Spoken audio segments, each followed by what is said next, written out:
ada yang suka wedding, ya bukan berarti yang lainnya juga nggak motret ya. Tapi ya saya juga motret yang lainnya. Tapi model ini punya suatu apa ya, suatu ketertarikannya karena kita komunikasinya lebih bisa apa ya, bisa dikasih kesempatan buat konsepnya, terus interaksi sama modelnya juga, terus dan saya juga sebenarnya suka fashion sebenarnya, suka fashion ya akhirnya ya udah deh coba kita aplikasikan, kita curahkan ke dalam fotografi itu gimana sih. Nah, akhirnya dari situ terus ditekuni gitu. ditekuni, senang ya akhirnya ya udah deh kita saya belajar ya akhirnya ya jadi senang terus ini menarik juga nih gitu. Nih Mas Rio, ngomong-ngomong sesi tanya jawabnya mau dikasih langsung atau ini ada yang angkat tangan atau mau nanti boleh langsung aja ya biar Saya jawab chatting boleh apa gimana? Monggo Mas Jabal mau ada yang mau ditanyakan. Kita sharing. Wah. Gimana? Mau sekarang atau nanti aja? Sepertinya nanti aja dulu. Ini juga saya baru pertama kali menggunakan Zoom. Jadi saya masih memahami fitur-fiturnya beberapa. Siap. Mohon maaf. Mohon maaf sebelumnya ya. Oke. Ya, mungkin mau cerita sedikit lah ya. Jadi untuk masalah fashion dan portrait ini kan kadang ada beberapa masih mungkin bingung nanti mungkin juga apa sih fashion, apa sih portrait. Ya kalau jelas kalau portrait kan lebih kita tidak harus yang dipotret itu subjeknya tidak harus model ya, mungkin kayak kita lihat misalnya HI yang di mana kita bisa close up, terus kita bisa memunculkan apa namanya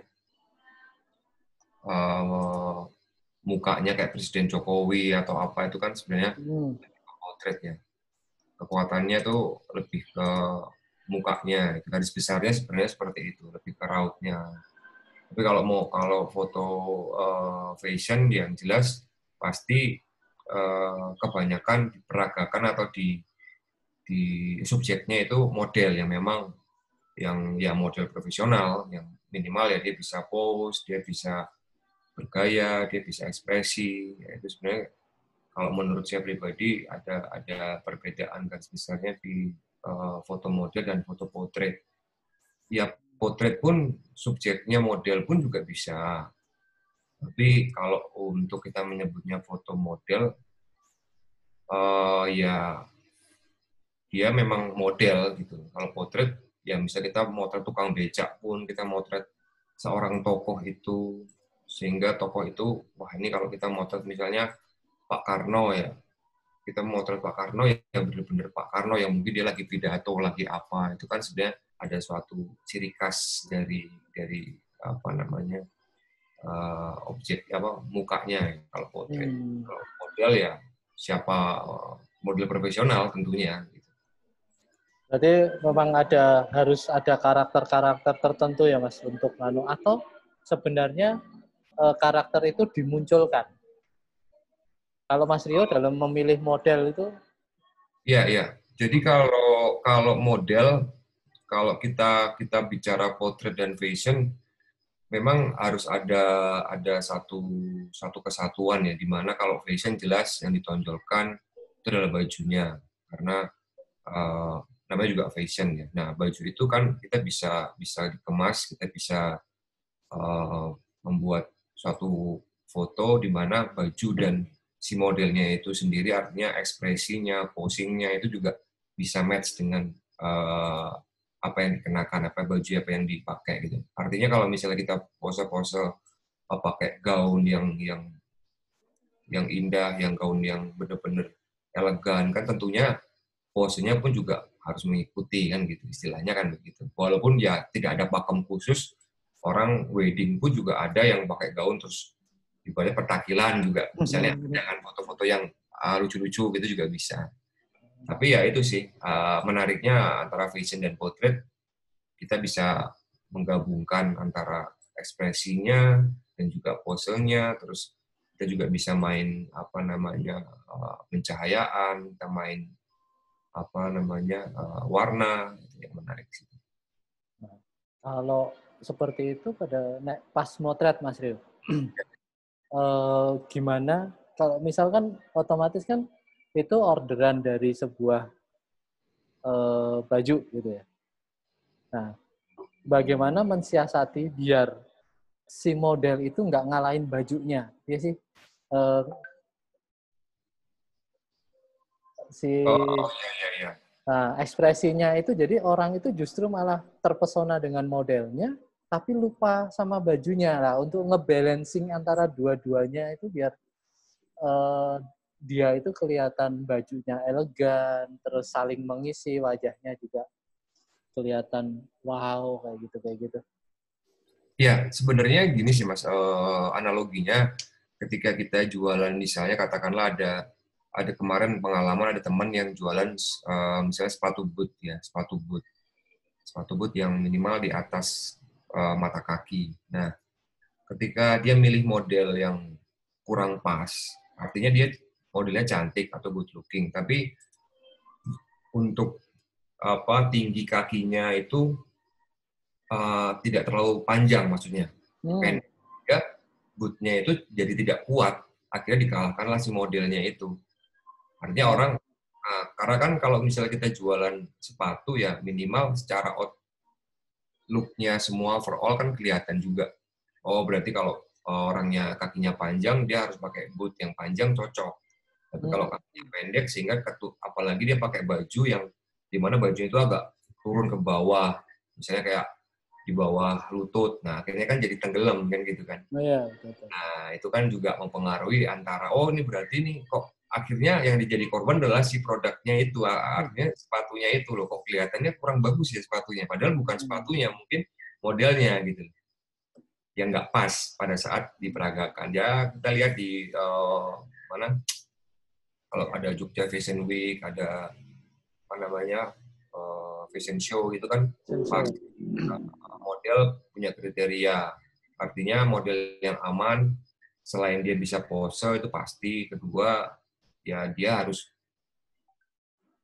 mempunyai postur yang pas, yang tinggi, yang nggak terlalu tinggi banget, nggak terlalu pendek, sehingga dia kalau mau dipakein baju dari desainer apapun, akhirnya jadi cocok. Makanya antara pemilihan model dan apa nih produk kita yang mau kita pakai, itu kan juga harus dipikirkan. Gitu.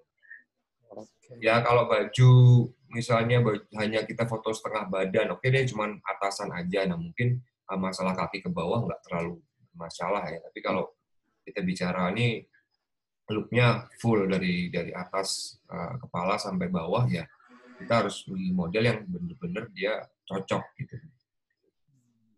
Dan juga ini Mas, kadang kan kita bicara model itu kan biasa teman-teman foto kan ada yang genrenya senang motret model yang seksi-seksi ya. Ya. Gitu. Nah, ada beberapa part di mana kalau kita motret ada beberapa produk fashion dia nggak bisa. Artinya bukan nggak bisa, dia kurang cocok masuk dengan postur model yang semok atau yang seksi ya, lebih yang ramping, yang flat gitu istilahnya. Ya kita lihatlah di manekin ya. Semacam itu. Ya kayak gitu. Ya sama dengan halnya kalau kita ngamatin foto-foto di Uniqlo, di Zara, terus di kan kalau Uniqlo kan karakter model yang dia pilih pun juga nggak sembarangan, asal cantik sebenarnya. Nah itu yang seninya sebenarnya di situ sih. Jadi kalau tadi Mas Iwan nanya kuat mana ya sebenarnya kita harus itu menariknya antara fashion dengan potret, kita harus pinter-pinter milih model dan pakaian apa nih yang diperagakan si model itu. Jadi biasanya baju yang datang duluan baru kita cari modelnya, seperti itu Mas? Biasanya begitu. Biasanya gitu ya? Apalagi kan kalau kita bicara fashion, pasti ranahnya komersil. Nah, ketika komersil, sesuatu hal yang ditampilkan pasti harus perfect. Artinya harus memikat orang, harus menarik. Jadi nggak mungkin ya nyun sewu, bukannya yang kurang bagus, yang apa tidak bisa pakai baju itu, enggak. Tapi mau nggak mau iklan itu kan the best of the best kan ditampilkannya. Nah itulah yang kita kadang waduh ini bajunya nih panjang nih, kita harus nyari model. Ada nih tapi cantik banget, tapi dia nggak terlalu tinggi modelnya. Nah itu juga masalah. Oh, postur ya. Ya, postur sih. Nah, kalau untuk marketnya sendiri, Mas, untuk apa fashion and portrait itu larinya ke mana, atau Mas Rio menjemput bola atau order itu datang kayak gitu, atau harus kita bikin portofolio yang banyak dulu biar ini. Ya, pastinya semua hal dalam bidang jasa untuk membuat rasa trust ke klien, tentunya kita harus punya portofolio ya. Mau kita di genre produk apapun atau wedding ataupun pre-wedding apapun, ketika sudah ada portofolio, si klien ini juga lebih trust, lebih percaya, oh ini bisa nih. Walaupun sebenarnya teman-teman semua yang di sini bisa, tapi ketika tidak ada portofolio, si klien ya sangat wajar sih aku rasa, wah ini kira-kira bisa nggak ya? Kira-kira hasilnya gimana ya kalau difoto sama si A, si B. Nah, kalau untuk masalah pasarnya itu ini sih Mas, kalau di Jogja sendiri memang kurang luas dibandingkan di Jakarta atau di kota-kota besar atau negara-negara lainnya. Tapi paling enggak kan sekarang kita tahu online shop fashion itu kan lagi happening banget ya. Jadi kita paling nge-grab pasarnya teman-teman yang online shop, itu kan ada yang butuh stok foto. Nah, karena kan mau bagaimanapun ketika fashion, kalau kita bicara fashion itu baju itu dipajang di manekin atau di hanger itu kalah menarik dibandingkan dipakai oleh model. Walaupun kemasan manekinnya bagus, walaupun fotonya bagus, ya ibaratnya kita kalau jalan-jalan ke mall, misalnya kita mau lihat-lihat baju, ya lebih kok dipakai di manekin, di patung itu kok bagus, begitu kita pakai loh kok elek ya, kok nggak pas. Sebenarnya kan kayak gitu. Nah makanya inilah yang kita harus cermati untuk apa antara model yang kita pilih sama baju apa nih modelnya. Nge-match-nya kayak gitu ya. Iya. Oke.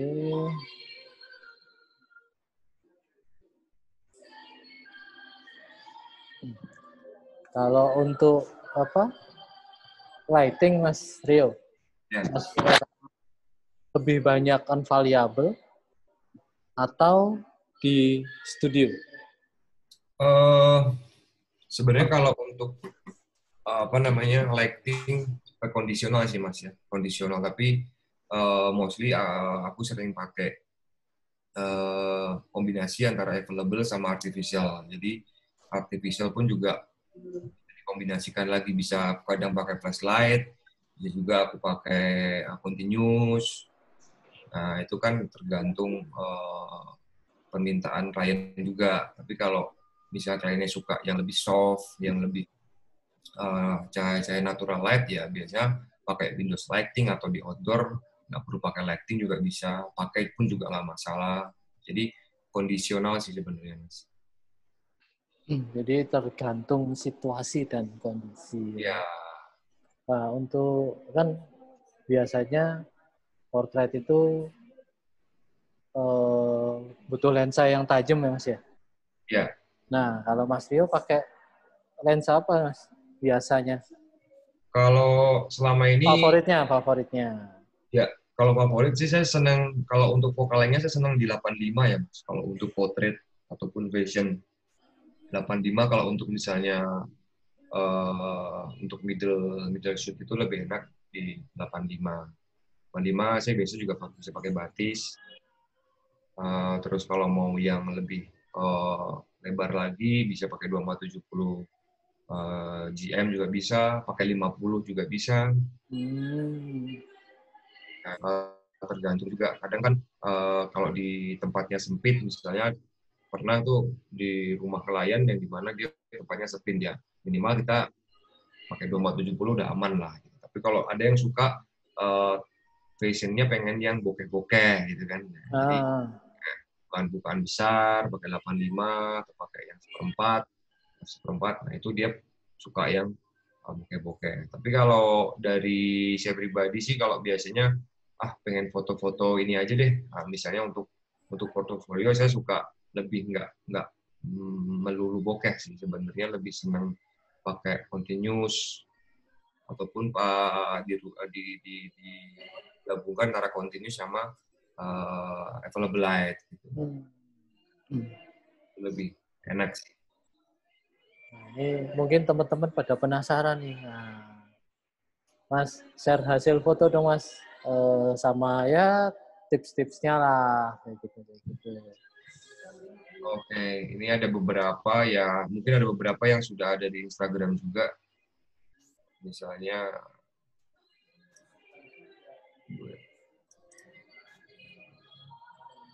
kelihatan kecil apa gede di situ? Mungkin ya jelas sih, tapi kalau nggak pakai handphone, entahlah. Saya pakai Mac hari ini, pakai laptop. Nah ini foto lama sih ya, tapi ya lah ini untuk. Jadi ini kan saya pakai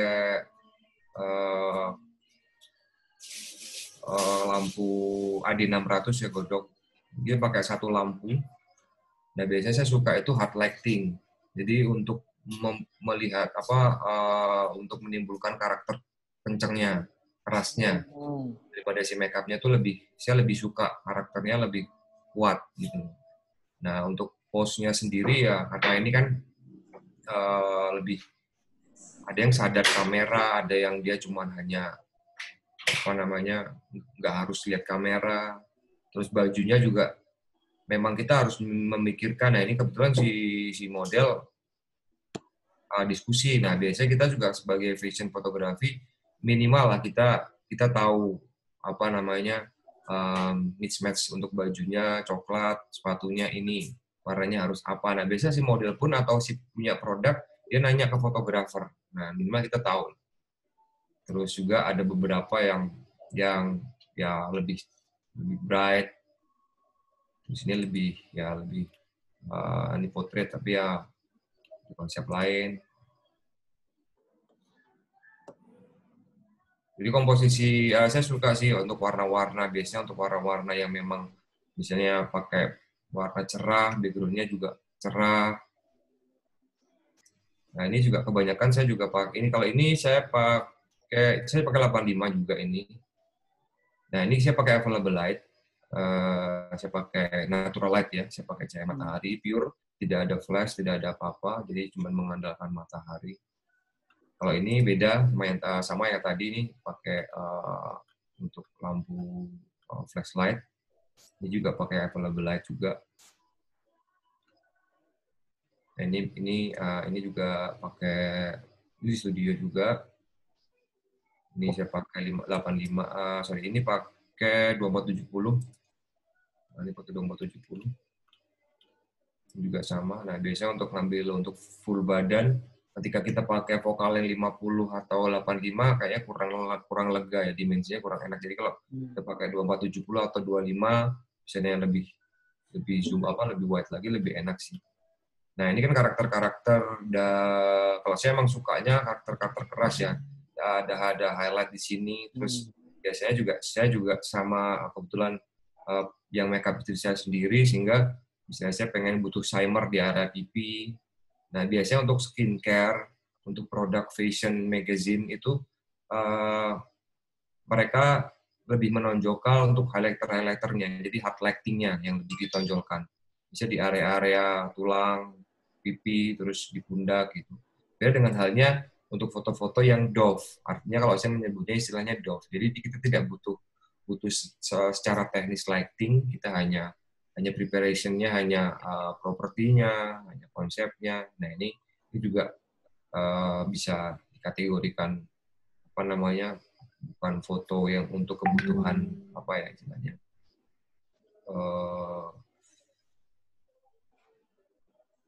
dengan teknik lighting banget gitu ya, kayak gitu.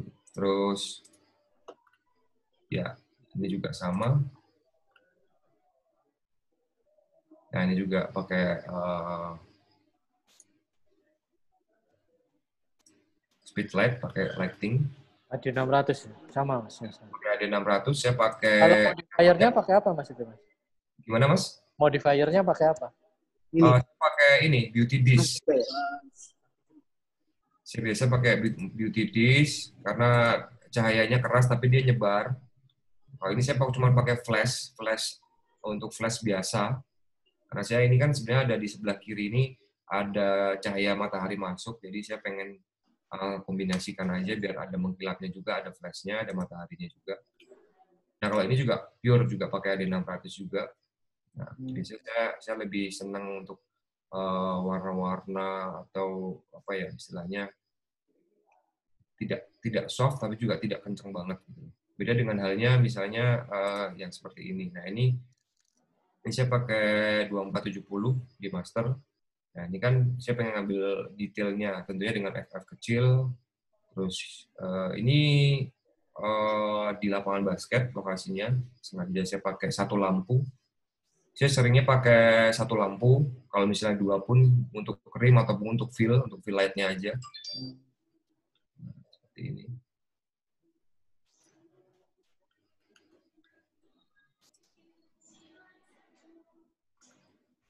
Asik. Jadi untuk detailnya sama make-up-nya pun, nah kadang kita terpesona dengan ngedit secara tone keseluruhan, tapi kadang untuk make-up-nya kadang agak hilang ataupun agak soft gitu. Nah kalau kebutuhan untuk make-up artis, orang yang di make-up itu kurang suka. Nah dia pengen yang make-up-nya ya kelihatan banget kayak gini. Masih kelihatan. Ini kita juga bisa variasi dengan beberapa ya foto-foto black and white kayak gini. Istimewa. Aku terpesona lagi apa ya fotonya. Selamat datang Pak Hari. Itu katanya yang masuk juga Mas, saya nggak bisa approve kayaknya. Iya, ini lagi sudah beberapa udah saya approve. Loading. Nah, ini kan kalau ini kan memang yang ini kan memang ada saya pakai satu lampu biar ada dimensi. Kadang shadow itu mungkin bagi orang yang suka shadow nggak suka shadow mungkin kalau ada shadow terlalu banyak. Nah, shadow itu kadang kita bisa manfaatkan untuk kebutuhan tertentu. Tapi kalau untuk foto skincare itu biasanya si klien nggak suka ada shadow. Nah, ini juga saya pakai AD600 juga.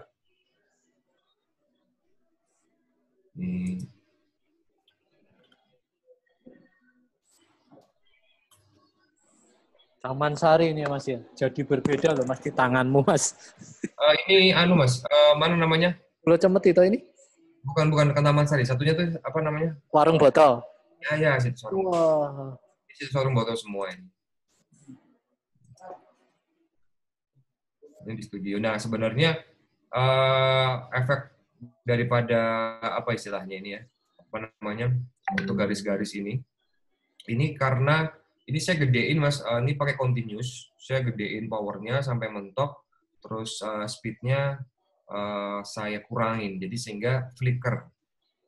Nah, flicker ini asik juga nih kalau buat kita misalnya ini bukan di jendela ya, sebenarnya nggak ada jendela sama sekali dan nggak diedit. Maksudnya nggak saya edit garis-garis begini. Itu cuman gara-gara shutter perbedaan speed antara lampu dengan shutternya gitu ya?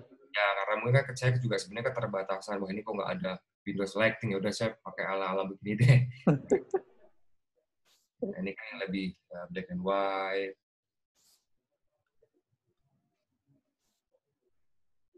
Nah, biasanya kalau untuk skincare atau apa lebih cocok atau lebih suka kliennya, bukan saya yang cocok, tapi biasanya dari skincare mintanya yang dia untuk pipi, untuk kliennya no shadow, jadi lebih shining ya istilah skincare-nya.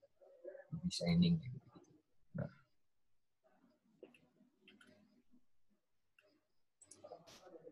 Nah, ini sebenarnya untuk produk bulu mata kemarin. Tapi kan antara ini potret, antara ini foto model. Nah, sebenarnya tersirat di sini produk bulu mata. Dia ada salah satu foto aku yang lebih zoom ke matanya. Cuman ini agak sedikit di bawah. Juga sama. Terus, nah ini. Nah, kebanyakan kalau untuk foto-foto baju, terus foto-foto skincare, beauty shoot ini aku suka lebih bright sih, Mas. Ini saya.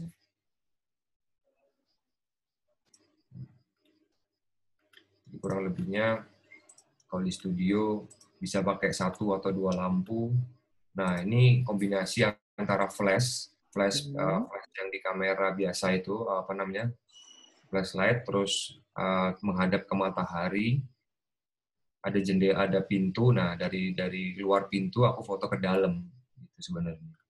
Dan efeknya saya kasih semacam fogging ya, plastik atau apalah, biasa teman-teman juga mungkin udah ngerti. Nah, ini agak lebih soft lagi, jadi nggak terlalu seperti yang di lapangan basket tadi, agak kenceng. Ini Mbak Cherry bukan sih, Mas? Iya. Cherry Panjaitan ya? Ya, betul. Oh. Nah, ini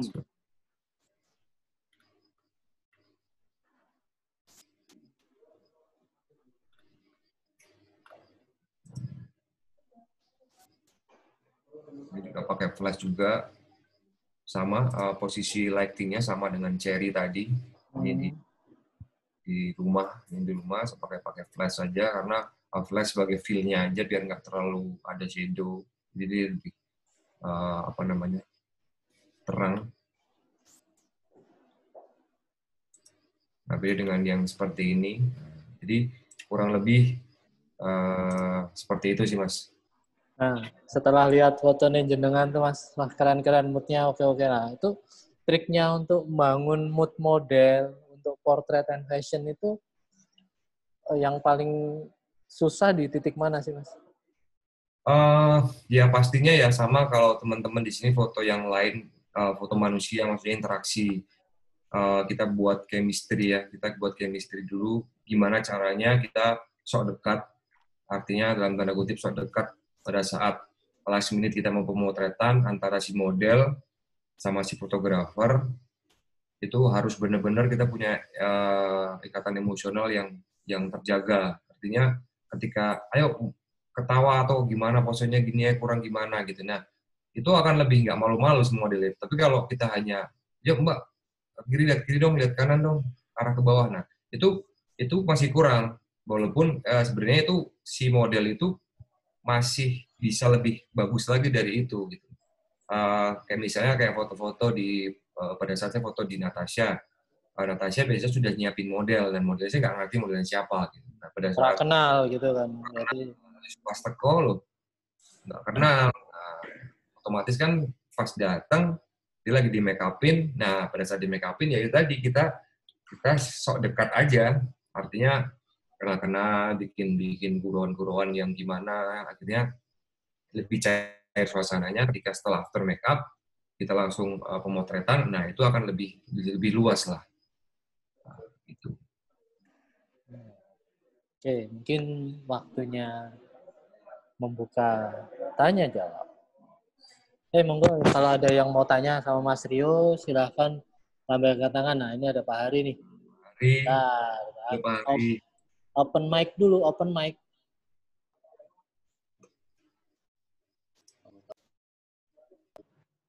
Halo, Mas Rio. Halo, Pak Hari. Halo, Pak Iwan. Mas Iwan. Mas aja sih, Pak. Jangan Pak. Mas Rio. Ya, Pak Hari. So, makasih loh udah mau join live Zoom. Saya belum mempelajari tentang foto potret, jadi mau jadi host nggak berani. Gitu. Cuman gini, saya mau nanya, saya juga kan baru keracunan nih tentang mau belajar foto potret. Jadi seringkali saya ada nemuin satu kasus, ini pribadi ya, satu kasus itu, saya bisa kasih jawaban nggak kalau foto potret dengan foto model tuh kira-kira perbedaannya apa ya? Gitu loh. Kadang apakah khusus bisa potret itu hanya sebatas dari look muka sampai mungkin sampai setengah badan ataukah bisa full gitu. Dan itu apakah sama dengan foto model? Yaitu pertama. Terus yang kedua, tadi kan Mas Rio nyampein bahwa modelnya nggak kenal gitu kan. Tiba-tiba di potret beda sama model kenal. Nah, itu kesulitan yang terbesar itu apa, Mas? Mungkin saya mungkin bisa sharing juga ke teman-teman. Terima kasih, Mas Rio. Ya, makasih, Pak Ari. Ya, jadi kalau untuk sebenarnya garis besarnya, kalau untuk foto potret itu lebih luas sih, Pak. Jadi kalau untuk potret itu kan semua orang bisa difoto potret. Dan foto potret biasanya identik dengan dia mengangkat karakter si orang itu tersebut. Misalnya ya tadi tokoh-tokoh besar, kita foto misalnya Jokowi atau siapa yang memang dia punya sebuah karisma, dan kita angkat, kita munculkan di foto kita.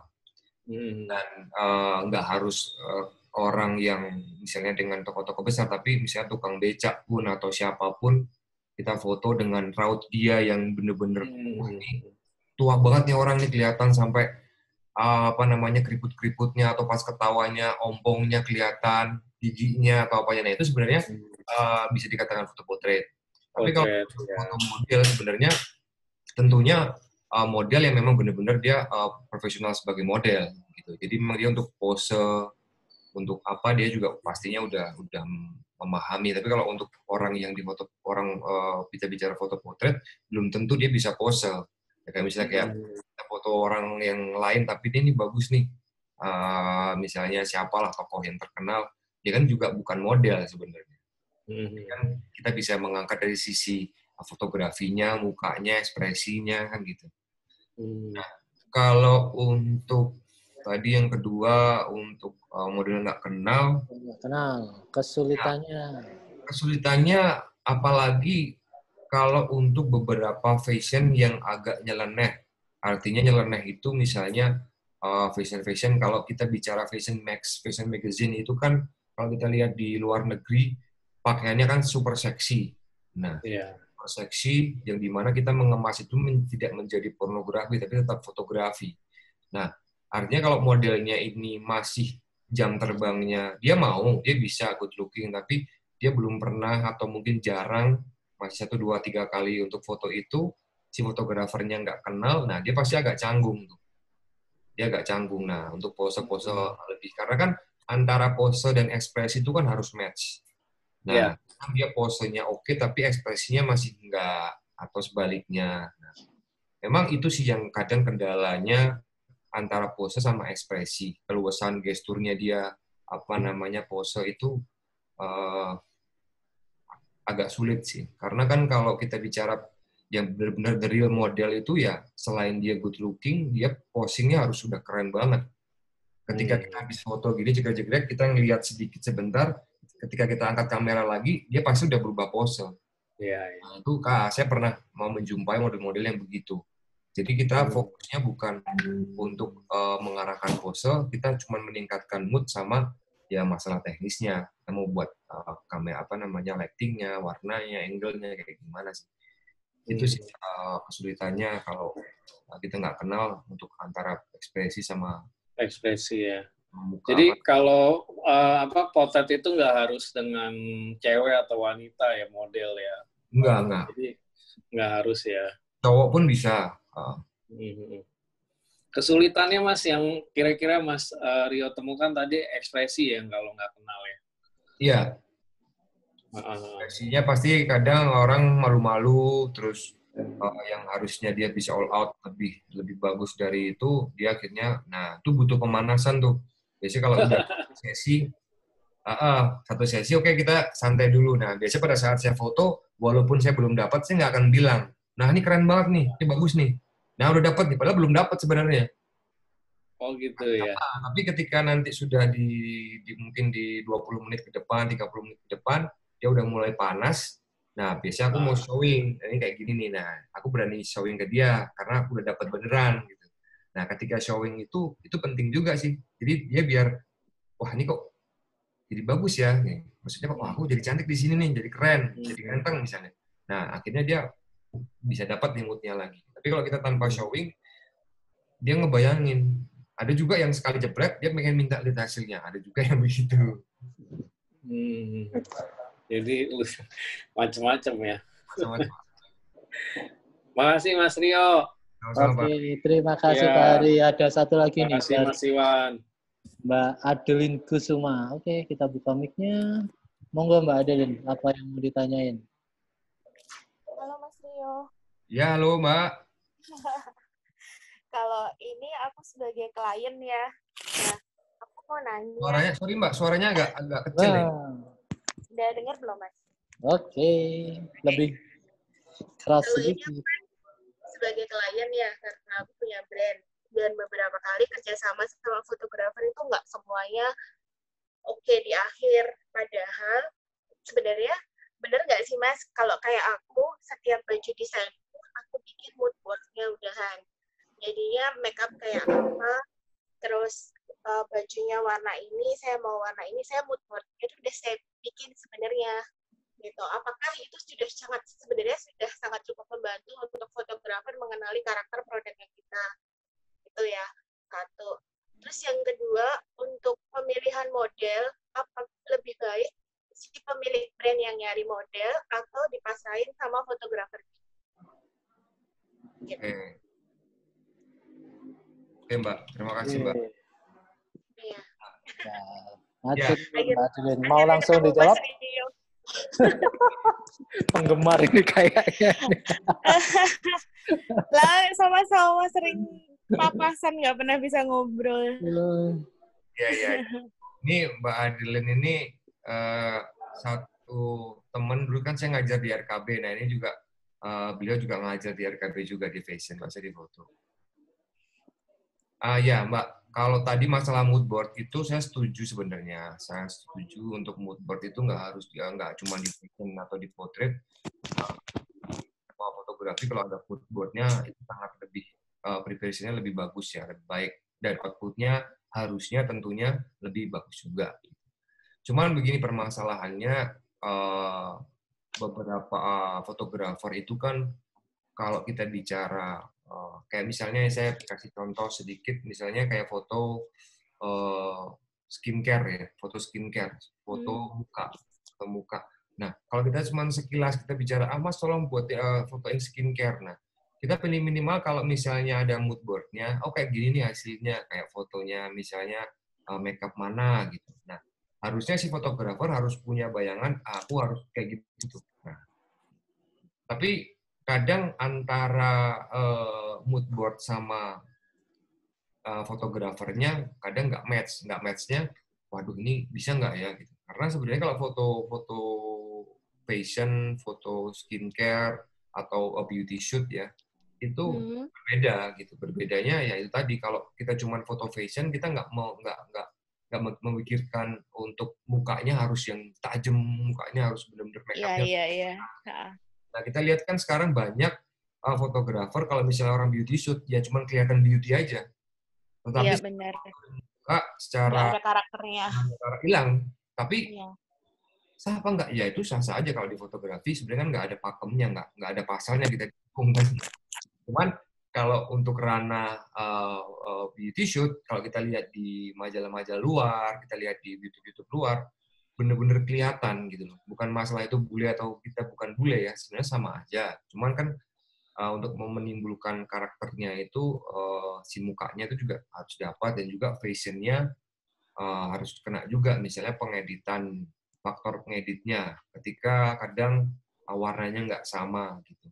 Itu juga saya pernah punya pengalaman pada saat saya motret tas Doa ya, yang di Jalan Mangkubumi itu. Kan dulu reguler foto di saya. Nah, ada beberapa tas yang kalau kena flash itu warnanya berubah. Sih, ya karena warna ya. Ya, jadi karena ada namanya monogram benangnya tuh, jadi satu benang, satu helai gitu ada beberapa macam warna. Nah, sehingga flash dia berubah. Nah, biasanya warna-warna merah, warna marun. Nah, itu yang agak sedikit pusing tuh di situ gitu. Biasanya kalau saya pas ngedit, saya pegang tasnya sambil saya ngedit. Karena takut warnanya melesetnya jauh, karena kalibrasi warnanya harus pas, atau enggak miripnya, enggak terlalu lepasnya, enggak terlalu jauh. Nah, itu juga sebagai problem juga ketika kita nggak menguasai lighting juga, apa yang diminta klien seperti ini, tapi kita belum bisa memenuhi sehingga akhirnya tadi yang Mbak Adeline tadi di awal outputnya nggak sesuai. Gitu. Makanya aspek-aspek yang ada di foto fashion itu ini kan juga produk ya Mbak, kan kadang orang melihat di handphone A, B, C, D itu pasti juga warnanya beda-beda. Itu juga kadang saya sering dapat beberapa lah komplain, loh Mas ini kok beda, begitu dia ke kantor, ke studio, oh loh ini kok sama ya? Iya, karena ya layarnya berbeda-beda. Nah itu juga problem juga kalau nggak ada edukasi juga sebelumnya. Nah, terus kalau yang kedua tadi milih model ya, siapa yang nyari.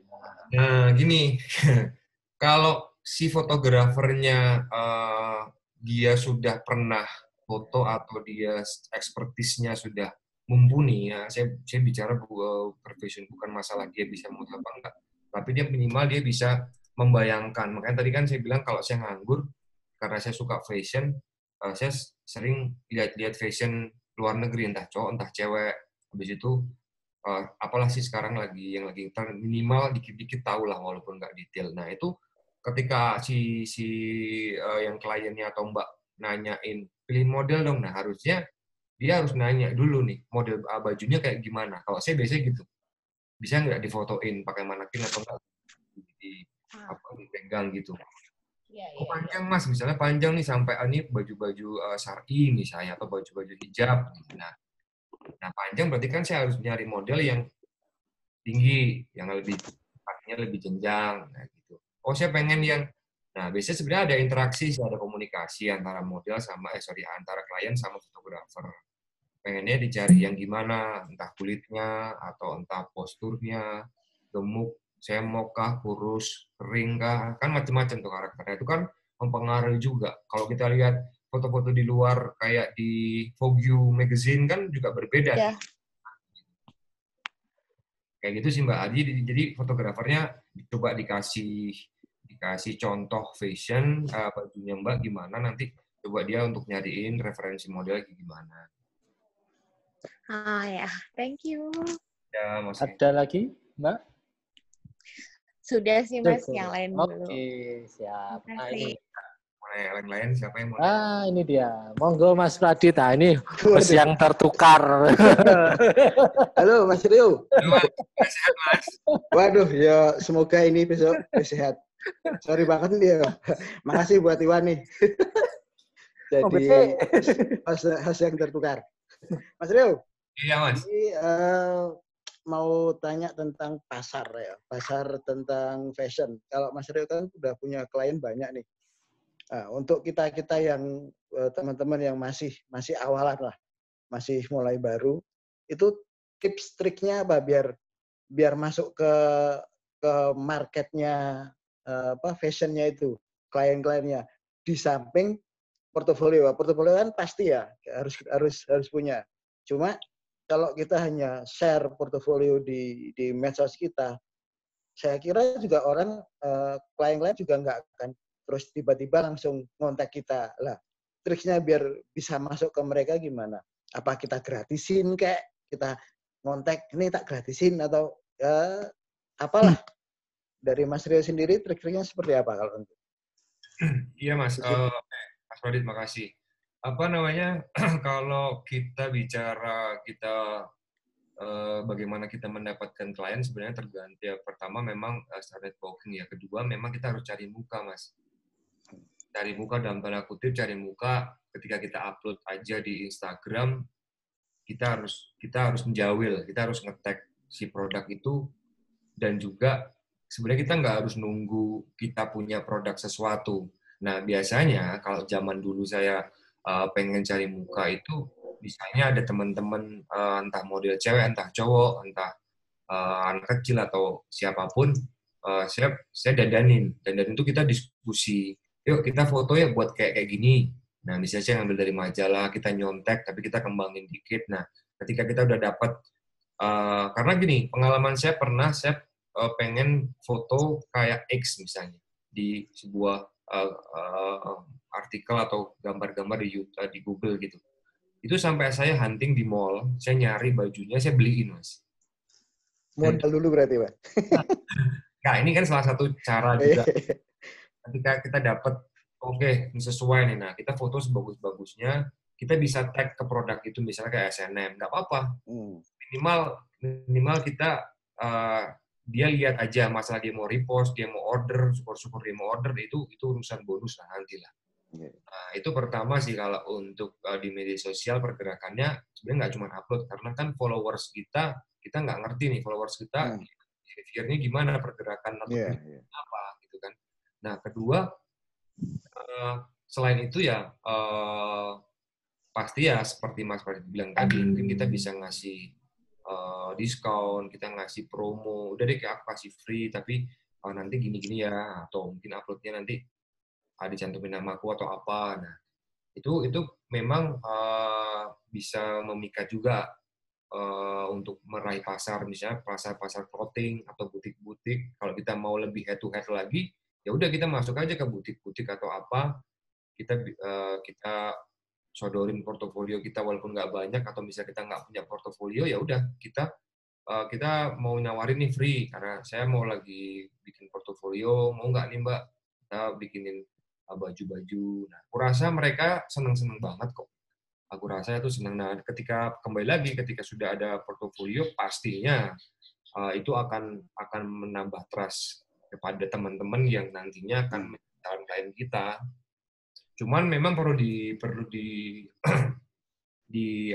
dikaji lagi. Kalau di Jogja memang agak nggak terlalu luas ya Mas untuk bicara jaringan teroris ya. Lainnya kalau di Jakarta kan desainer di sini juga banyak, tapi desainer yang di Jakarta, terus kita di majalah-majalah tertentu atau mungkin di tabloid apa gitu. Kalau zaman dulu pernah ada tabloid yang free itu, saya pernah masuk situ, tapi kan itu free. Jadi semua orang yang ngisi konten di situ gratis gitu, dia ucapkan aja ya. Nah, itu dari situ sih, mungkin dari situ akan nanti lama-kelamaan, karena kan tuh by proses, nggak mungkin kita udah 2 bulan upload foto fashion terus habis itu dapat klien, nggak juga. Gitu sih Mas.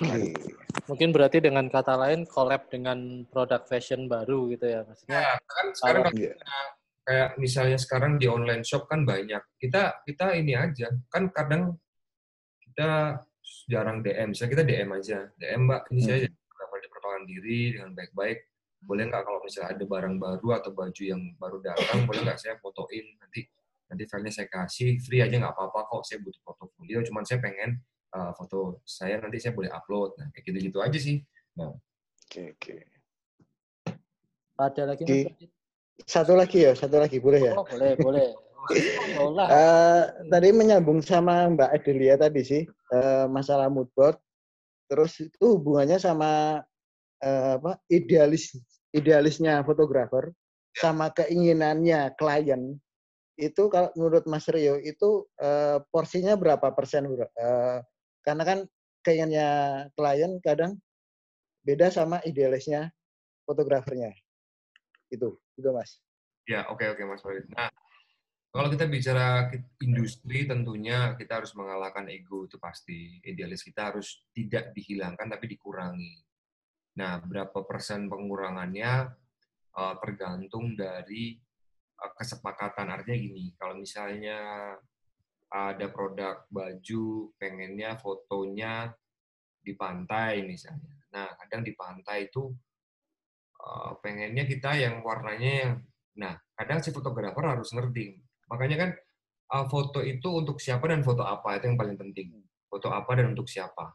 Kalau kita untuk foto hanya sekedar kita hobi, artinya ya saya foto ini buat upload-uploadan aja, ya terserah kita, karena jurinya adalah kita sendiri kan gitu. Tapi kalau kita sudah di-hire oleh klien, nah, mood board tadi akan menjadi penting. Misalnya karakternya si X warnanya tuh cerah gitu. Nah, terkadang si klien nggak suka cerah. Nah, itu kan karakter itu kan sebagai idealisnya, dia pengen cerah misalnya. Nah, itu bisa diakalin mungkin, oke, kita bikin, ya sudah, nggak apa-apa. Kalau misalnya dia pengen cerah, dikasih aja yang cerah. Tapi kalau misalnya kita mau re-edit lagi, ya kita bisa upload lagi sendiri, atau mungkin itu untuk kepuasan kita sendiri.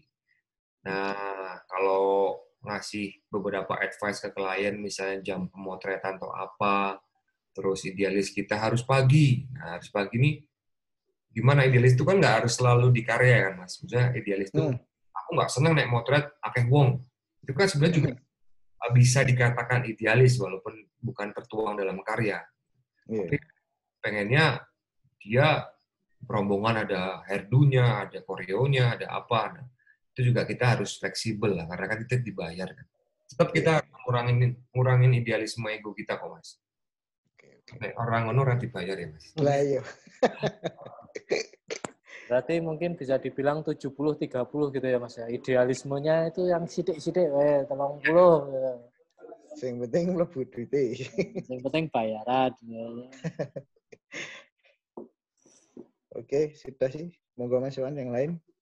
Ada lagi yang mau bertanya? Ada lagi? Nah, Pak, coba Mas. Halo Mas Jabal. Nah, ya. Akhirnya tanya. Monggo, silakan. Ada Mari ya, selamat malam ke Mas Rio. Ya. Yang mau saya tanyakan ini Mas Rio kan fashion portrait ya? Iya. Kalau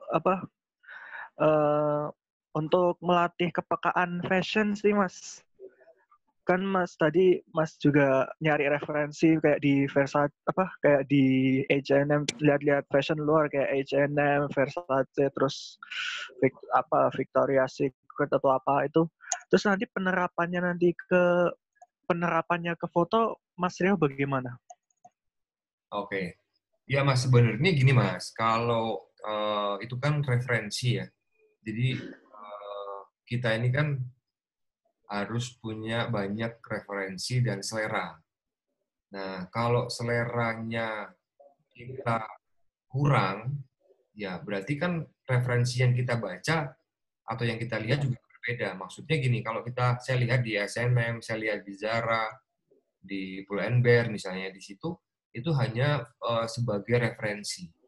Nah, referensi itu untuk apa sih? Nah, karena ada beberapa klien yang punya produk baju yang, Mas, saya pengen punya foto produk saya bajunya kayak gini. Nah, mungkin bajunya kayak gini apa nih? Casual kah? Atau baju dress kah? Atau apa? Nah, minimal bagusnya gimana ya, Mas? Di konsep kayak gimana ya?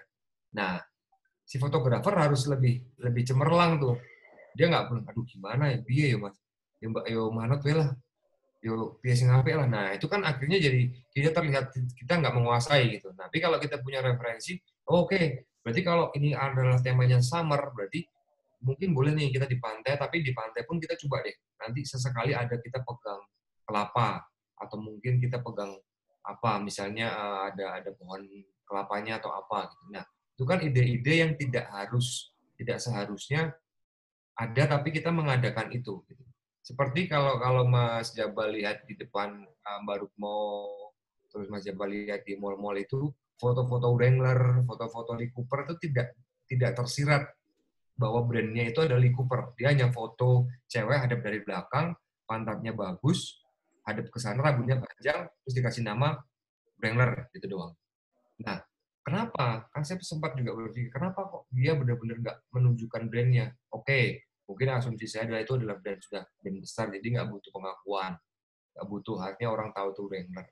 Tapi kebanyakan foto-foto iklan, kalau kita bicara fashion itu kan foto advertising, foto yang super komersil. Itu tidak selalu semata-mata harus memperlihatkan nama brandnya itu.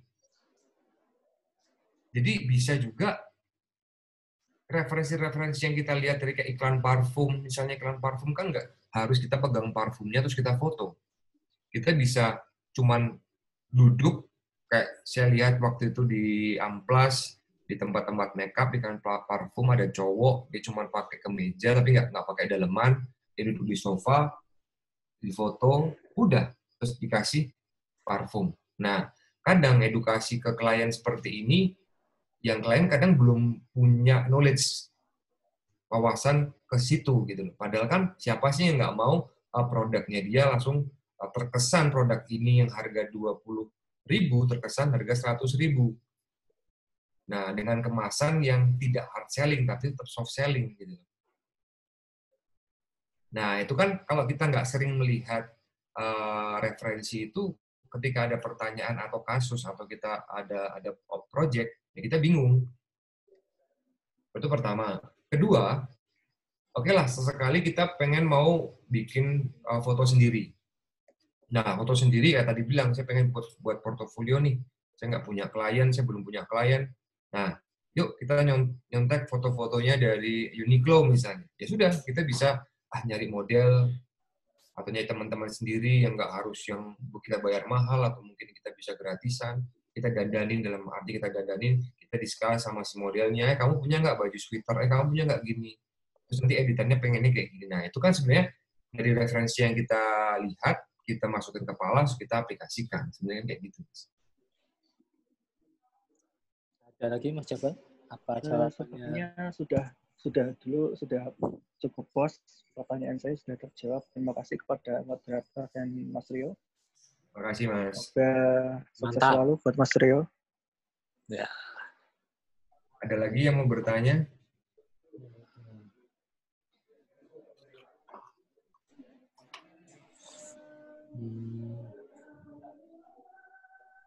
Bentar, ini Mbak Adel nih. Nah, kita buka mic-nya lagi. Halo Mbak Adel. Oh iya. Masih ada yang mau ditanyain? Enggak sih, udah. Oke, udah. Terima kasih. Oke. Ayo, monggo yang masih penasaran bisa tanya-tanya langsung ke Mas Rio.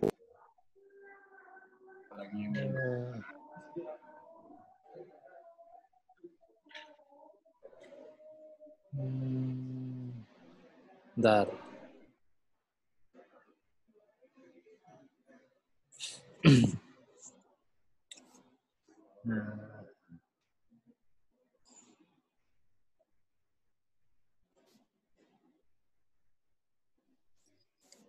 Wah, kayaknya nggak ada yang mau bertanya nih Mas. Terus kita menyapa Mas Seno aja nih kayaknya nih ya. Kita buka mic-nya. Halo Mas Sen. Mas Seno. Apakah kau di sana?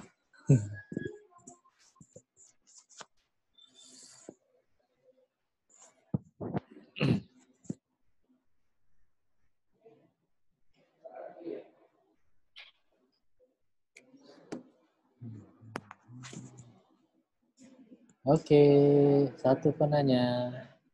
Halo, monggo Mas Bima. Ada yang mau ditanyakan ke Mas Rio? Oke Mas, selamat malam Mas. Malam. Mas Iwan. Selamat malam. Saya benar-benar awam banget nih Mas masalah portrait atau fashion gitu-gitu. Sedangkan gimana ya? Saya belum coba untuk masuk ke dalam lingkungan itu. Untuk pertama kali Mas masuk ke dunia fashion dan portrait itu langsung menggunakan kamera full frame, atau rekomendasi Mas langsung menggunakan kamera full frame atau APS-C pun juga nggak masalah Mas. Terus kedua, kayak lensa yang Mas sebutkan tadi kan, lensa 85 mm dan 2470 yang Mas merasa itu lensa ideal buat dipakai foto portrait stop mission. Sedangkan saya belum punya lensa itu, saya punya lensa seadanya istilahnya kayak entah kit lah 1855. Itu bisa dipakai juga kan Mas, bisa menghasilkan foto yang wow juga kan Mas, dengan lensa dan dengan keterbatasan lensa dan kamera yang saya miliki gitu Mas. Itu aja sih Mas. Oke Mas. Terima kasih Mas.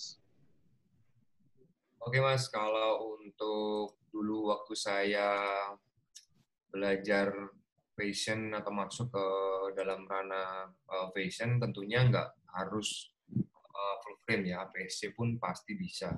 Dan APS-C sekarang juga udah keren-keren juga, jadi nggak harus kita menunggu kita punya gear yang keren, yang oke, karena juga pasti orang beranjak dari yang biasa dulu.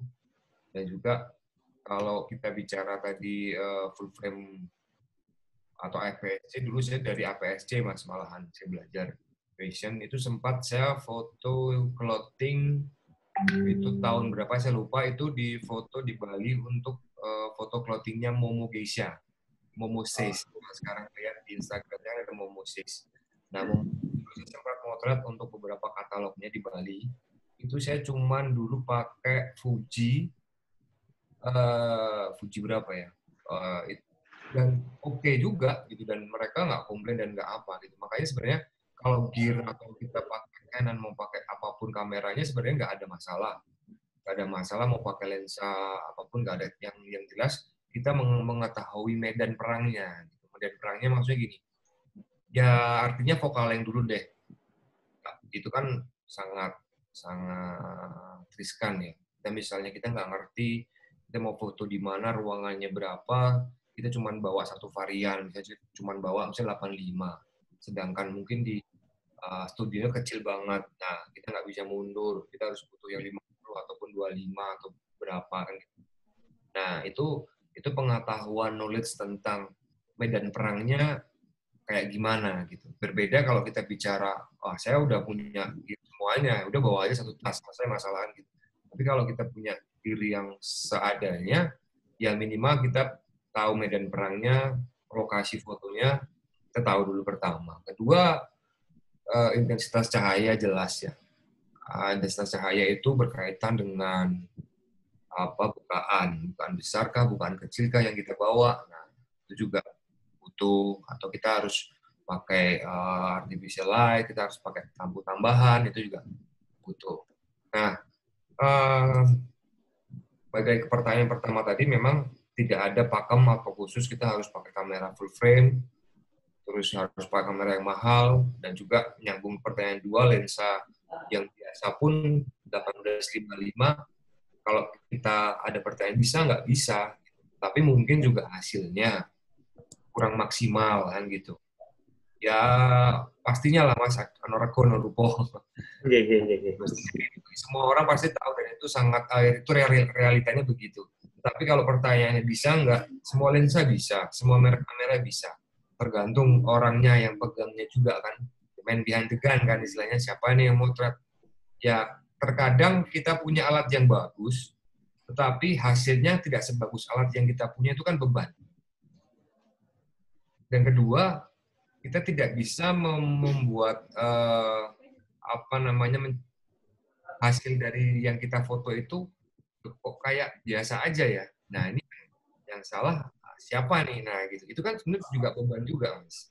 Sebenarnya lensa yang bagus, yang mumpuni juga penggunaannya kalau nggak maksimal juga susah juga sih. Maksudnya kita juga menjadi beban juga gitu. Oke. Membantu Mas Bima. Membantu Mas, sangat membantu Mas. Ada yang mau ditanyakan lagi? Udah cukup sih Mas, 2 pertanyaan itu udah terjawab semua tadi. Oke.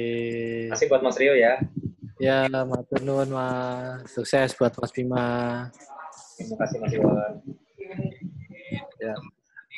Ada yang beberapa masih awam di dunia potret atau fashion ya. Kalau aku pribadi ya semua hal itu butuh proofing, butuh bukti ya. Artinya portofolio, terus referensi.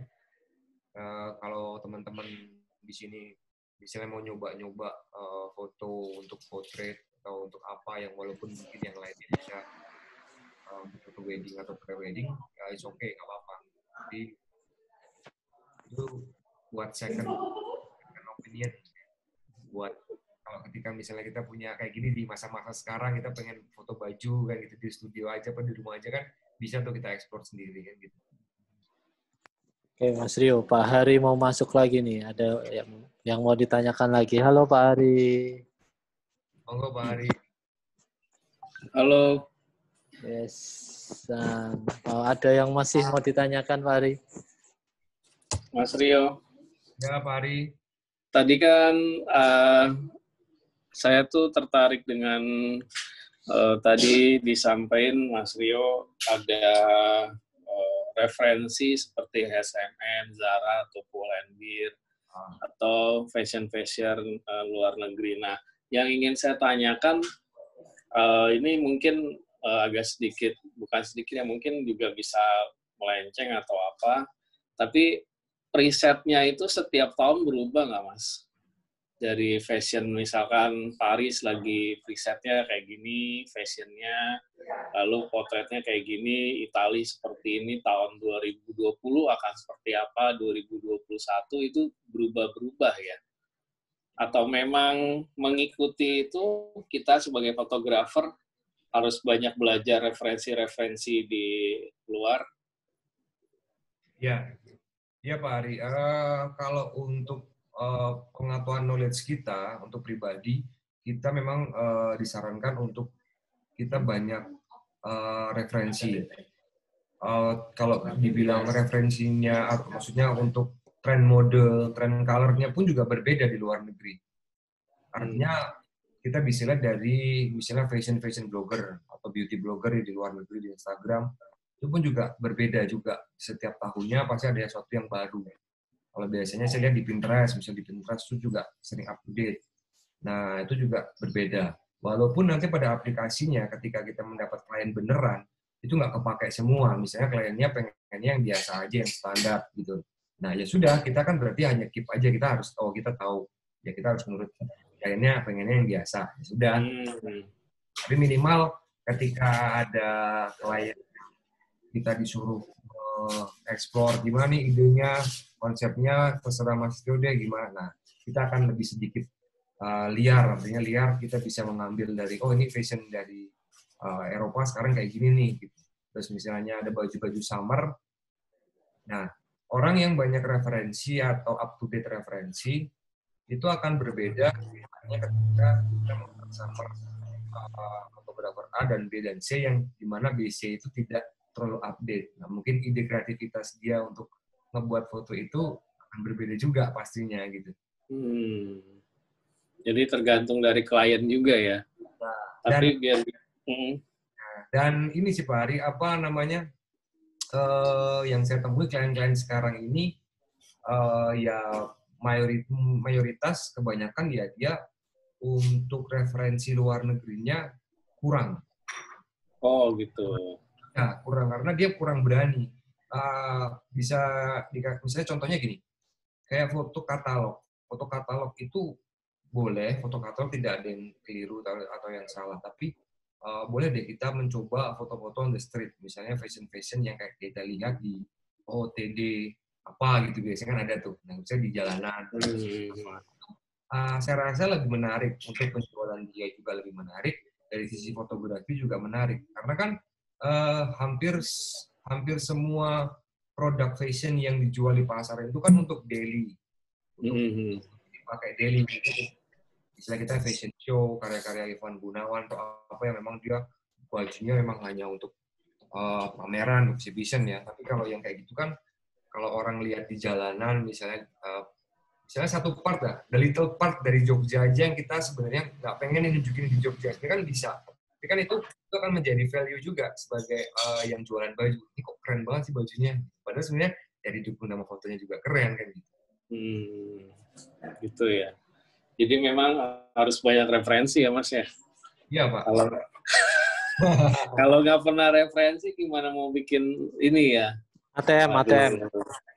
Iya. Oke, makasih Mas Rio. Ya, makasih Pak Ari.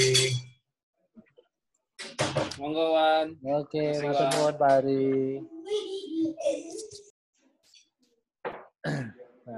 Yang nanya itu Adit mau nanya apa Adit?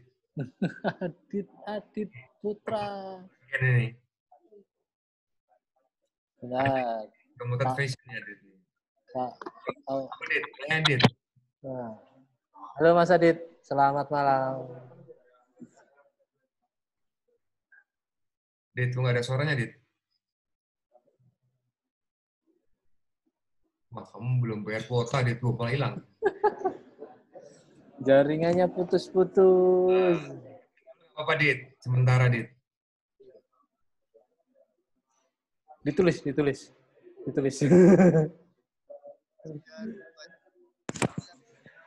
Suaranya kecil sekali Mas Adit.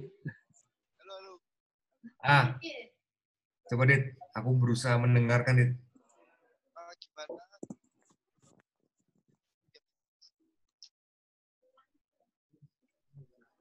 Gimana Dit? Nggak dengar Dit?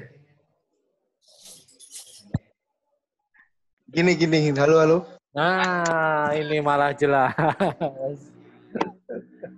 Gini Bang Rio. Ya. So, gimana cara ngejual value foto biar bisa tinggi, Mas? Cara ngejual value. Ngejual foto biar mahal. Oh. Oke, ada lagi? Sama itu sih, edukasi kliennya gitu sih. Kayak kita kan mau foto fashion ya, kayak mau distro apa-apa gitu kan kadang si customer kita itu kan kadang kayak dipaksakan gitu loh Mas. Masa di toko tuh konsepnya kayak gini, sedangkan kita dari fotografernya sendiri nonton itu pun nggak cocok gitu loh Mas. Sering kan kayak gitu, Masa kayak bentrok antara konsepnya dia sama konsep saya sebagai fotografer gitu loh Mas. Ya, oke. Nah, aku mau tanya di sini lah, gimana sih saya caranya biar si klien tuh percaya dengan konsep kita gitu loh. Jadi walaupun dia udah berkuku, tapi kan kalau konsepnya dia nggak masuk dengan foto kan kayak terkesan aneh, Mas. Bener nggak sih?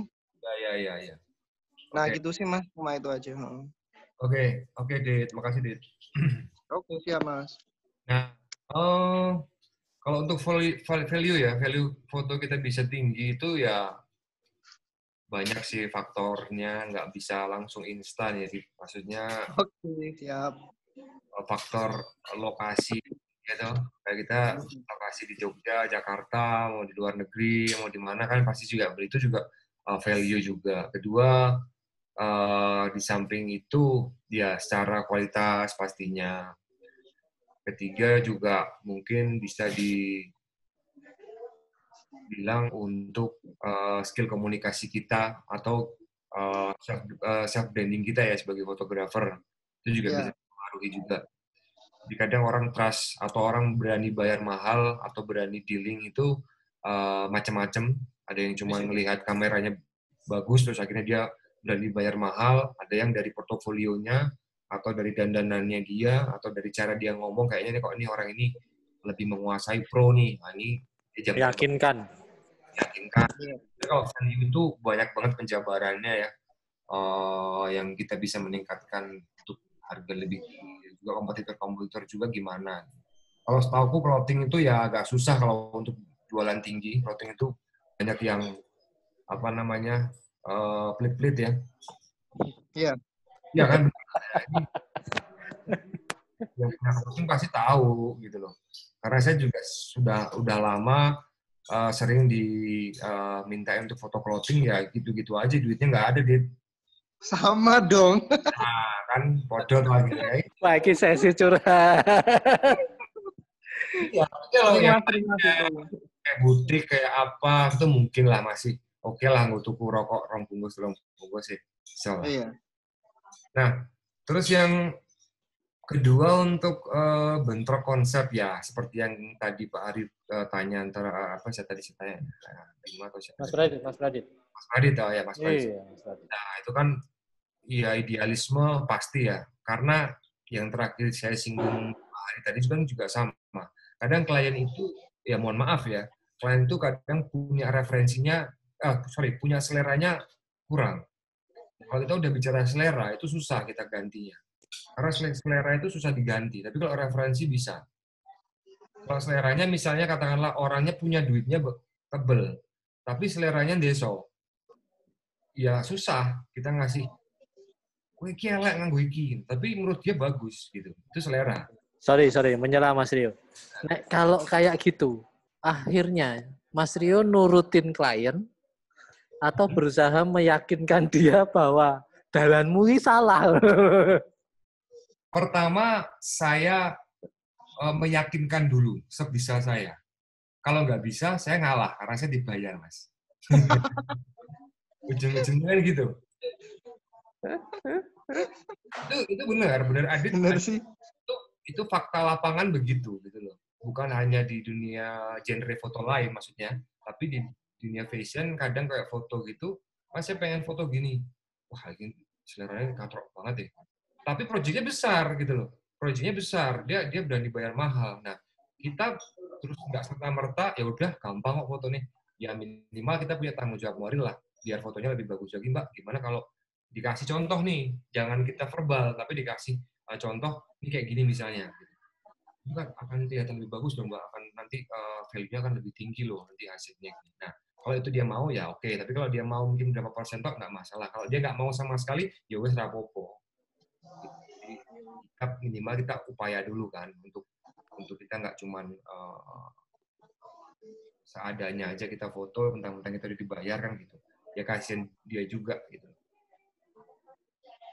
Itu sih, Dit. Kalau aku tetap ngalah pada akhirnya kalau kliennya nggak mau ngalah gitu. Jadi kita ya tetap harus ngalah. Oke, Mas. Oke, Mas Adit, ada lagi? Cukup, Mas. Oke. Ada lagi nih yang masih join di sini teman-teman JWP selain Mas Heno, ada siapa lagi?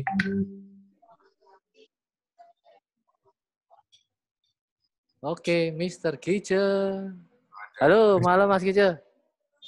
Iya, selamat malam. Mas Iwan, Mas Rio. Monggo silakan, ada yang mau ditanyakan. Ya. Saya fotografer pemula sih. Jadi saya mungkin nanya yang basic aja. Dalam bayangan saya kalau berarti moto fashion begini, maka angka F-nya bukaannya mungkin 3, ke atas mungkin ya bayangan saya sih. Apakah itu benar atau enggak? Dan kalau memakai bukaan yang besar, entah 1,8, apakah itu juga bisa atau hanya ada mungkin bila begini-begini baru menggunakan bukaan besar gitu. Oke. Ya. Ya itu aja Mas Kice. Satu aja. Itu aja. Oke, makasih Mas Kice. Ya Mas, kalau bicara bukaan ya, kalau bicara bukaan sebenarnya nggak ada pakem khusus, kita harus pakai bukaan besar atau kecil, karena ada beberapa teknologi lensa tertentu yang kadang kita pakai lensa yang keren misalnya, saya bicara lensa keren gitu ya.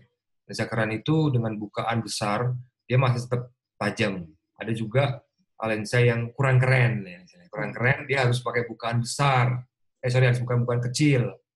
Nah, karena kembali lagi, kalau fotonya memang dirasa, ibaratnya gini lah, untuk kalau teknis dasar banget, kalau kita misalnya pakai f1,8 dengan jarak yang sangat pendek, otomatis ada missing focus tuh pasti. Tapi kalau kita mundur yang artinya dilihat kupingnya atau rambutnya atau kainnya masih oke, ya oke sebenarnya. Pengennya kan ngejar bokeh misalnya nih, tapi saya pengen fokus semua kan gitu misalnya. Nah, itu kan permainan jarak dulu kita coba upayakan. Kalau permainan jarak kita upayakan, kayaknya lensanya nggak cukup nih, nggak bisa nih, nggak memadai nih. Ya sudah, kita harus merubah bukaannya. Tapi kalau kembali lagi ke pertanyaan Mas Kice, nggak harus kita pakai bukaan kecil, kita pakai bukaan besar pun nggak masalah. Nah, kalau saya pribadi lebih prefer, oke lah kalau kita pasti punya, kalau untuk foto-foto Instagram, saya berani pakai 1,8, saya masih berani.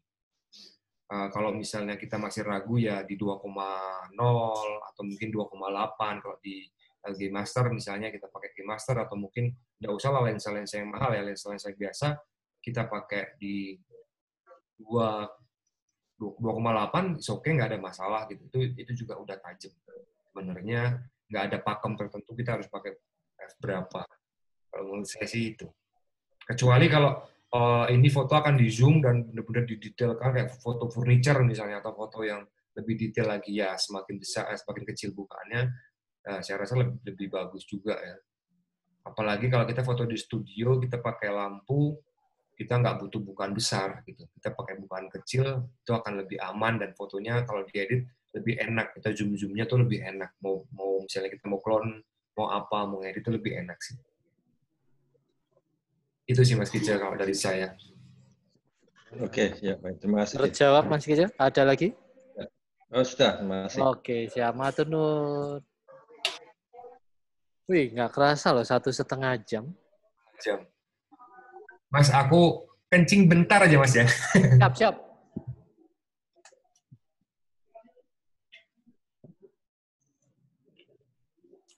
Halo, Mas Iwan. Halo, Mas Eno. Mumpung pembicaranya kencing, ini ada Mas Eno. Mas, tahunya enak, Mas. Ini tahu tuh sih, Mas. Oh, sebenarnya kembang. Oh, Enak lagi. Koklaten. kembang goyang. Apa sih? Mbak Guyu. Mbak ya wis wengi tak open mic kabeh wae. Gak apa-apa. Di Mas Pradit. Halo, Pak Ari. Halo Mas Eno. Sehat Mas Eno? Alhamdulillah sehat. Siap. Nah, kita dirame Mas Rio. Mas Eno gitu. Mas Eno. Halo. Selalu makan rengginang mesti. Rengginangnya kok bengi, Mas? Oke, rengginang kok bengi ya. Kayak nanti yang lainnya ikutan dong. Pak Ari ikutan dong nanti malam. Ikutan. Ya. Iya. Oke. GWP biasa. Loh, Ya. ada lagi. Ini ada Reza Prabowo. Oh ya. Jam piro Mas Eno? Jam piro? Jam 8, Mas. Ringkas. Oke. Oh, di sini. Biasanya sampai jam 2 kok, Mas. Santai aja. Waduh. Jam dulu. Lembur. Iya, Mas. Gila. Nah, mungkin kita pindah ke kita closing dulu yang sini ya kan. Nah, saya kembalikan ke Mas Rio, oke? Ya. Sebentar, Mas Rio. Oke. Nah, Mas Rio, ini buat global aja sih, fotografer kita kan lagi dalam keadaan bervirus-virus ria nih ya. Nah, tipsnya lah untuk teman-teman yang bergerak di dunia fotografi atau wedding dan lain sebagainya biar tetap survive. Nah, tipsnya apa dari Mas Rio? Ya, tipsnya pertama ya yang penting jangan stres ya. Oh, tetap sehat. Sehat itu paling utama karena ini kan masa-masa bertahan tok ya kita ya. Ya kan ibaratnya defensive semua ini kan. Nah, kalau untuk kita biar masih tetap produktif, artinya produktif itu tidak harus menghasilkan uang, tapi produktif artinya produktif kita tetap otak kita tetap bekerja berkarya ya minimal kita ya bikin foto apalah yang bisa di rumah atau yang punya studio itu pertama. Kedua ya kalau saya pribadi saya biasanya masih jalan untuk foto-foto produk kecil-kecil yang memang bukan pada masa pandemi aja, tapi sebelum pandemi sebenarnya saya sudah jalan untuk kontrak beberapa foto produk kecil. Produk kecil itu artinya saya sedikit intermezzo aja ya untuk teman-teman barangkali nanti punya ide juga, punya gagasan juga. Jadi saya punya suatu package di mana foto produk itu akan terus-menerus selama beberapa bulan. Nah, ini menjadi salah satu ya lumayan lah pemasukan kecil lumayan yang untuk juga kegiatan juga. Nah, misalnya kita bikin ya foto-foto apalah, entah kita pakai foto flat lay ya, misalnya foto flat lay atau foto pakai handphone, atau pakai kamera, produk-produk misalnya kayak sampo dari luar, popok bayi atau mungkin apa itu sampai sekarang saya masih ngerjain itu gitu. Tapi beberapa memang ada yang permintaannya nggak boleh diposting dari produk tersebut. Terus mungkin kayak apa namanya suplemen atau apa. Karena kan mereka butuh asupan Instagram mereka untuk upload foto. Nah, itu saya biasa buat package di mana nanti saya harus mensuplai foto-foto setiap bulannya, sekian puluh foto atau sekian belas foto setiap bulannya dalam kondisi sudah diedit. Nah, itu salah satu cara saya untuk bertahan di masa-masa sekarang untuk kegiatan juga. Gitu, Mas. Wah. Tips terakhir, Mas Rio. Counter attack-nya. Nah, kira-kira nih kalau udah mulai surut, nah, counter attack-nya untuk bangkit. Nah. Counter attack, serangan balik itu kita harus melihat yang menyerang juga. Pertama kan sekarang orang dalam tanda kutip orang bertahan, tidak ada pemasukan atau pemasukan sangat minim, bahkan tidak ada pemasukan sama sekali, artinya dia menggerogoti tabungan kita. Itu pertama yang kita harus tahu. Akhirnya menuju ke daya beli. Jangan sampai daya beli ini lumpuh. Ini masih baru melemah, ya kan gitu. Nah, ketika setelah pasca pandemi ini selesai, otomatis yang harusnya budgeting yang untuk beli ABZ sampai di pernikahan atau beli barang-barang atau apa, kan dihabiskan untuk mereka survive. Kita bicaranya menengah ke bawah ya. Nah, otomatis langkah apa ya pastinya untuk ketika kemarin saya sudah membahas di teman-teman JP juga sih sebenarnya, ketika sudah selesai pasca pandemi ini, kita buat promo pasti harga-harga yang sebenarnya wah kita nggak pernah nih pakai harga segini nih.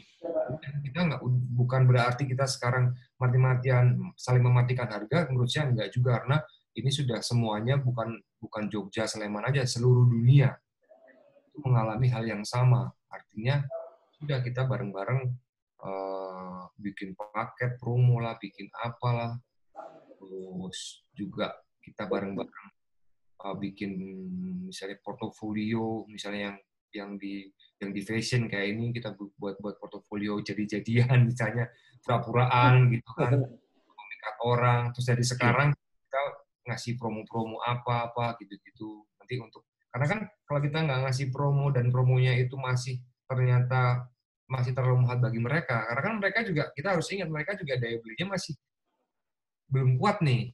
Ibaratnya gitu, anggap aja begitulah ya. Nggak promo tetap payu yo, sepejone alhamdulillah ya, syukur gitu. Itu antisipasi yang preventif menurutku yang benar-benar kita harus pelajari. Yang beli ini duitnya ngumpul loh. Nah, gitu. Itu sih sebenarnya, Mas. Siap. Oke, Mas Rio, matur nuwun sudah mau sharing. 1,5 jam loh ini. Cepet tapi kok. Nggak kerasa ya Mas Pradit ini. Ya, ini monggo Mas Pradit. Ucapan. Waduh. Oke, aku masih closing. Ayo lah. Enak aja. Mas Rio, makasih banget ya. Kita udah ngobrol kemarin, malah di hari aku malah nggak bisa nih. Tapi paling nggak ilmu yang dikasih dari Mas Rio, teman-teman bisa manfaatkan di kala pandemi ini. Yang jelas, untuk teman-teman yang lain, terima kasih atensinya. Jangan lupa next kita juga akan ada live tanggal 18 Zoom dan maupun IG live yang terakhir kapan? Tanggal 18. Ya. Sabtu. Tanggal 18 ada. Sampai kita sih ada jadwal sampai Mei lah. Nanti kita akan share. Teman-teman bisa langsung join ke kita. Gitu, terima kasih Mas Rio. Mas Iwan, monggo. Siap. Closing dari jenengan. Ya. Matur nuwun Mas Rio atas sharing ilmunya. Teman-teman, terima kasih sudah mendengarkan sampai 1,5 jam. Semoga bermanfaat. Wassalamualaikum warahmatullahi wabarakatuh. Waalaikumsalam.